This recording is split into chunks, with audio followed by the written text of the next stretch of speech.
So the first stage of this is what we call unconsciously unaware. So I use the analogy of learning to drive a car to help you understand how that applies. So if we talk about it like a child is unconsciously unaware. If you get in a car, you jump in the back seat, mum and dad drive the car, you're not aware as a child that you have to do anything really. You just kind of go, I'm in the car and I end up from A to B and I get out the other end. But you're not aware that there's a whole bunch of stuff that mum and dad need to do to actually make that car go and, you know, take it from point A to point B. So that's the unconsciously unaware. Then the next phase is called consciously unaware. This is the part where you recognize that you do have something that you need to learn. So in this case, we might talk about a teenager who becomes aware that at some point they can learn to drive a car, that they would expect that like there's an expectation that they will learn to drive a car, and that they are thinking that they might want to drive a car. And this is the part where a lot of people will start thinking, I think I've got a problem and I might want to talk to somebody about it, or I might need to do something about it, but not necessarily know how or who to talk to. So I kind of give you that teenage idea that we're still relying on other people to do it for us, but we're aware that we might need to learn something to do it differently. Then we have the next stage of learning, which we call consciously aware.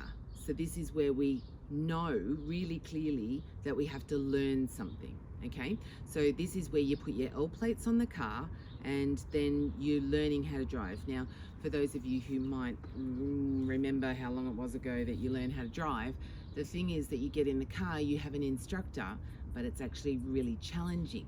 You've got to remember lots of stuff. And, you know, if you might be lucky and you kind of learn how to drive in an automatic before you then try and switch and learn how to drive a manual. But if you're trying to do it all together at the same time, it can be really tough. So I want you to think about a therapeutic process. When you enter it, it's like you're learning how to drive a car. You've got the guide there, the therapist is there to help you understand what's going on, but it's hard. It's hard work. It's conscious. You've actually got to try to remember to apply all of these things all at the same time. And sometimes during the process, you kind of go, it's too hard and I don't want to do it anymore, right? So understanding that that's a normal part of the process of learning is a really important point, because a lot of people will kind of go, oh, therapy, like I feel like I've been doing therapy for ages. Some people take a little bit longer to get that practice and everything down in the right order until it becomes automatic. So then the next phase of learning, which is your final phase of learning, which is where we talk about being unconsciously aware. So that's the autopilot. That's, you know, what I do these days, because I've been driving for a long time, but sometimes it doesn't work very well, because sometimes it's a Saturday and I'm driving to the office because I forgot, because I'm on autopilot, right? I'm really not consciously having to think about what I'm doing. And I want you to understand that a therapy process is designed to teach you to learn to do new things along the way. But when you first start to do it, it's really hard and you have to remember and consciously remind yourself to do it that way all the time. But eventually it becomes second nature. Eventually it becomes something that you do on autopilot. So when we talk about your self-management system and the mastery of the system, you will need to spend a bit of time making those conscious applications of the process for a while.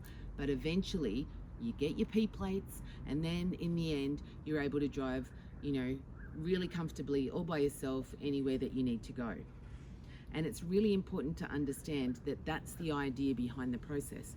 Now, sometimes people get a bit stuck, and they get stuck between the, you know, conscious unawareness, like they're consciously unaware where they know that they need to learn something, and the conscious awareness point, because that leap can be so hard. And if we've been dependent on other people to drive us around in your life, sometimes it feels like it's just easier for other people to drive us around.